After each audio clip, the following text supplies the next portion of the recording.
3 تا کس را الله روزیش قبول نمی کنه. چند کس را؟ 3 کس روزیش قبول نمی شود. وقتی این روزها به پیشگاه پروردگار می رود، الله جل مجدوه می گوید دفترش باز نکنین. اصلا نمی خوانم، اصلا گریه شکار ندارم، تهجد شکار ندارم، تراویح شکار ندارم. این 3 تا را اصلاح کرده یا نکرده؟ 3 تا. اگر این 3 تا خصلت در وجود کسی باشد، زحمت نکند، خدا قبولش نمی کند. من میگویم قبول نمی شود. این سخن من نیست، سخن محبوب ما رسول الله صلی الله علیه و سلم است. رسول پاک صلی الله علیه و سلم فرمود اول کسی که خدا روزش قبول نمی کنه او کسی است که رمضان می آید هنوزم با برادر خود خفه است.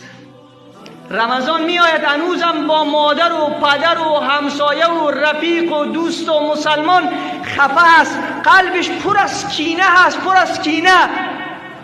باور بکنین بعض انسان ها چند برابر وزن خود کینه را حمل می کنند، چند برابر وزن خود.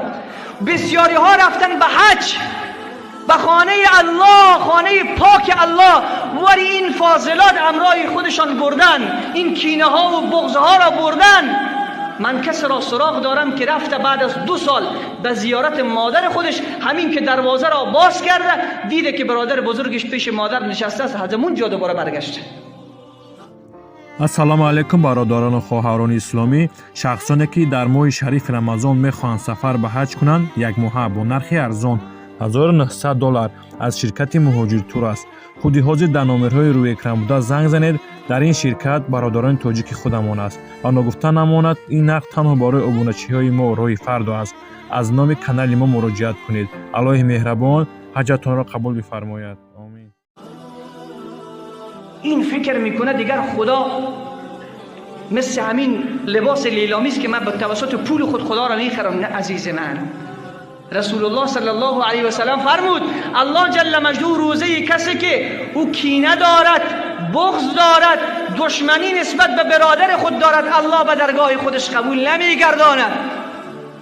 و فرشتگان چی میگه؟ انظروا هذین، انظروا هذین. 3 مرتبه صدا کرد. حدیث 65 مسلم است. انظروا هذین، انظروا هذین.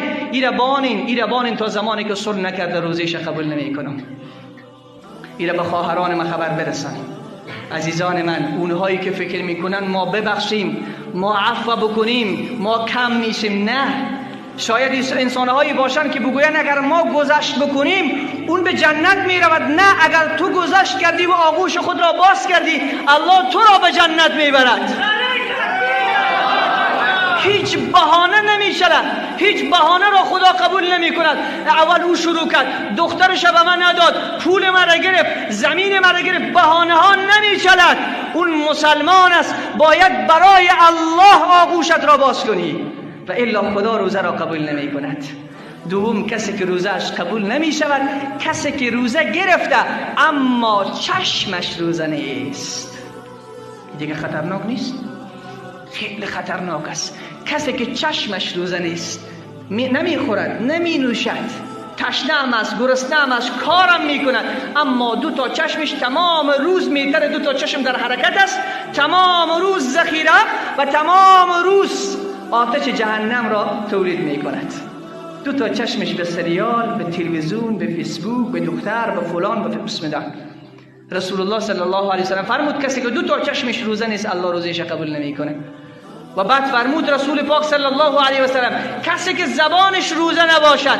بسیاری ها قبلا غیبت نمیکردند، همین که ماه مبارک رمضان آمد قرار است تازه شروع میکنن به غیبت کردن. چرا وقتر به خانه میآیند، شروع میکنن به همراه همسرشان فلان فلان کرد، فلان فلان کرد، در حالی که نمیدانند. رسول پاک صلی الله علیه و سلم فرمود کسی که غیبت میکند روزش الله قبول نمیگرداند.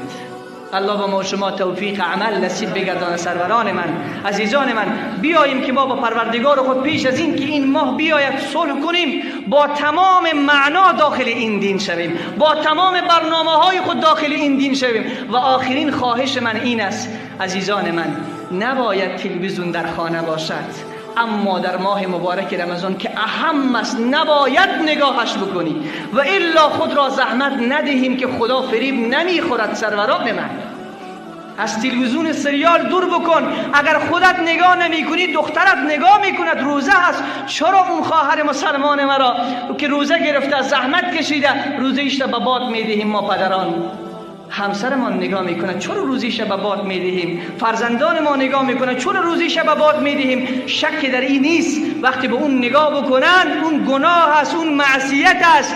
تنها روزه گرفتن نخوردن و ننوشیدن نیست، و الا دهن اسبم بسته بکنی تا آخر روز چیزی نمیخوره و چیزی نمینوشه.